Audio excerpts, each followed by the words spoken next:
प्रेम से बोली शंकर भगवान की जय, बोली मैया भवानी की जय। एक बार प्रेम से बोली सच्चे दरबार की जय। हर हर महादेव, हर हर महादेव। ताई आप सबके बीच में बहुत सुंदर कहानी लेके आइल बानी।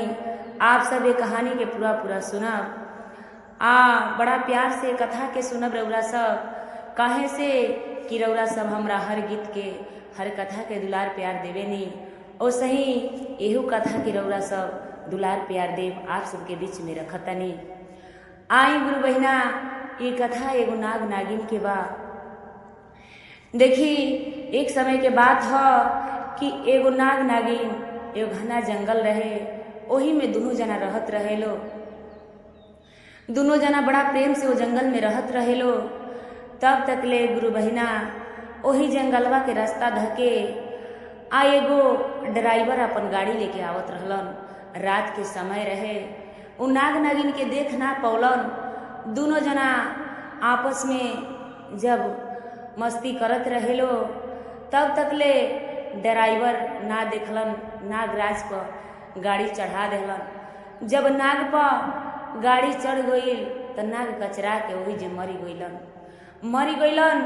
तो नागिन सोची रहली, कह तरी कि जैसे तू हमरा जोड़ा के बिखरौला ह, ओही न हमू तहरा जोड़ा के बिखराई। जेंगा हमरा के बीच मझधार में अकेले छोड़ला ह, हमू तहरा के एक दिन अकेले जरूर करब। ए गुरु बहिना, उ नागिन जब रहली ओ दिन से वो ड्राइवर के तलाश में रोज रहस कि जहिए इनकर शादी हो जाई, जेना हमार जोड़ा के जान लेला हन, वही न इनको जोड़ा के हम जान ले। देखी उ नागिन बेचारी बड़ा वियोग में, बड़ा क्रोध में उ ड्राइवर के पीछे पड़ गईली।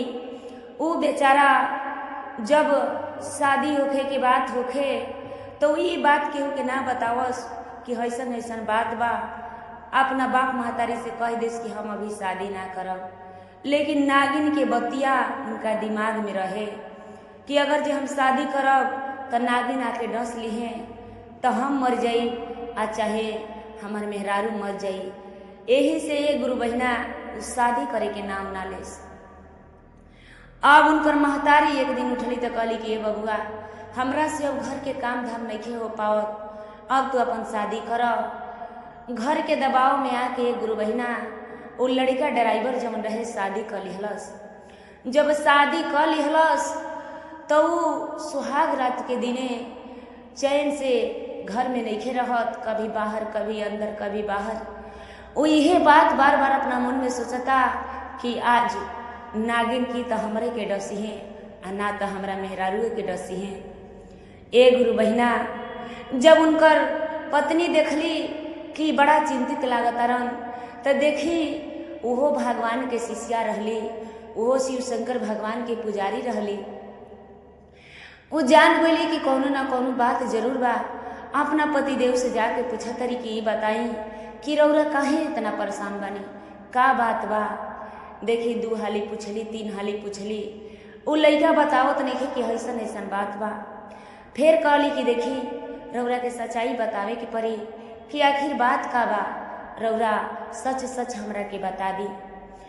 देखी उ लइका जवन रहे गुरु बहिना अपना मेहरारू से बतावे लागल कि देखा एगो जंगल में नाग नागिन दोनों जना बड़ा मस्ती करत रहे लो। हम वही रास्तवा से गाड़ी लेके आवत रहनी, हम रात के समय रहे देख ना पौनी, आ नागराज हमरा गाड़ी से कचरा के मरी गईलन। नागिन हमरा के कहली कि जैसे हमरा जोड़ा के तू फोरला ह, जैसे हमरा जोड़ा के तू बिखरौला ह, वही न तोहरो जोड़ा के बिखराई। यही के डर से हम बड़ा परेशान बानी, बड़ा चिंतित बानी। उनकर पत्नी जवन रहली गुरु बहिना कहली कि देखी ई बात रउरा के हमके आगे बतावे के चाहत रहल। अरे काहे के हमसे छिपौनी ह, हमसे रउरा बतावे के चाहत रहल, लेकिन अभी भी कुछ बिगड़ल नइखे। हम जानतनी कि नागिन कौना टाइम में आई है। रउरा जाई कोहार के घरे आ माटी के 3 गो बर्तन लेके आए। आप देखी गुरु बहिना उ लड़का जवन रहलन धौरल धौरल कोहार के घरे गइलन आ 3 गो माटी के बर्तन लेके अइलन। 3 गो माटी के बर्तन लेके अइलन। ओकरा बाद उ कहली कि जाई अहिर के घरे जाई आ 1 किलो दूध लेके आई। बेचारा गइलन तो 1 किलो दूधो खरीद के लेके चली अइलन। कहली कि देखी रौरा चिंता कैला के कोनो बात नहीं खे, रौरा एकदम परेशान मत होई, हमरा के जौन करे के बा करे दी, कैसे नागिन हमने के जोड़ा बिखरा दी है। ए गुरु बहिना जब 12 के रात बजल त एगो ढकनिया में जौन बर्तनवा मटिया के रहे एगो में खीर धैली, एगो में खीर धैली आ एगो में नमक रखली आ एगो में दूध रखली। देखी जवन दूध रहे गुरु बहिना वो दुआर के दुआरी पर रख दिहली, दुआर के दुआरी पर रख दिहली। अब देखी जवन नमक रहे वो बिचला दुआर पर रखली, बिचला घर के दुआरी पर रख दिहली। आ जवन दूधवा खीरिया रहे वो खीरिया अपना घरवा के दुआरिया पर रख दिहली, अपना घरवा के दुआरिया पर रख दिहली। अब नागिन हरात भारत उन्हें से चलल बाड़ी, ओहो इंतजार करत रहली कि कहिया हम अपन बदला निकाली। जब हरात बारात चलल बड़ी तो आवते कही कि उनका के भर ढकनी के दूध भेटा जाता। दूध बड़ा आनंद से पी लिहली। जब पी लिहली तो फिर आगे घर में ढुका तरी। नागिन जब घर में ढुकली तो एक ढकनी नमक धैले रहली। नमकों में जब मुँह लगौली तो हुनगार लागल, लेकिन थोड़ा बहुत खा लिहली। फिर ओमे से मुँह निकाल के आगा बढ़तरी। जब आगा बढ़ली तो दुआरी पर ये जे में दोनों जना रहेलो पति पत्नी, वही दुआरिया पर खीर बना के एक ढकनी धैले रहली। नागिन अइली तो उन्हें मुँह लगाओ तरी तो वो मीठ लागल, तनी खीर खा लेली।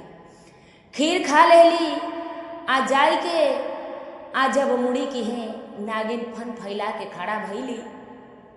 जब इनका पति के काटे के कैली तले ही भगवान के शिष्या ये गुरु बहिना हाथ जोड़ी के नागिन के आगे खड़ा हो गईली। कह तरी की माई तू तो हमार नमक खैलू ह, हमरा नमक के सरियत तारा देवे की पड़ी।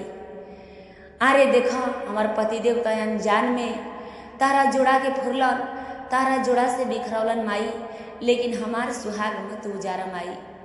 नागिन जब इतना बात सुनली ए गुरु बहिना तो बड़ा उनका दया आ गई। सोचे लगली कि सही बात बा, हम नमक तो खैनी ह। कहल जला गुरु बहिना कि जेकर नमक खाई जला ओकर सरियत दिहल जला। कहली भगवान के शिष्या बहिन कहली कि ए नागिन तू हमके कुछ सरियत मत द, हमरा सुहाग के अमर बना द। नागिन ए गुरु बहिना ओही जैसे इनका के आशीर्वाद देहली आ उनका पति के बकसली, गलती के क्षमा कैली आ फिर नागिन पीछे मुड़ के चल दिहली।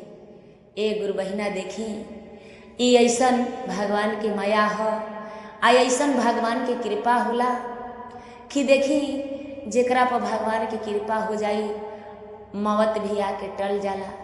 नागिन भी मगर रहली, उनको अंदर भी दया रहे। ये गुरु बहिना चाहे जीव होखे चाहे जानवर होखे, जितना इंसान के दया माया लागेला उतने जानवरों के दया माया लागेला। नागिन बेचारी लौट के चली गईली आ इनका सुहाग के कहली कि जा तू सदा सुहागिन रहबू। तो आई अगर जो हमार कथा अच्छा लागल हुई तो आप सब कमेंट में हर हर महादेव जरूर लिखब। प्रेम से बोल दी शंकर भगवान की जय।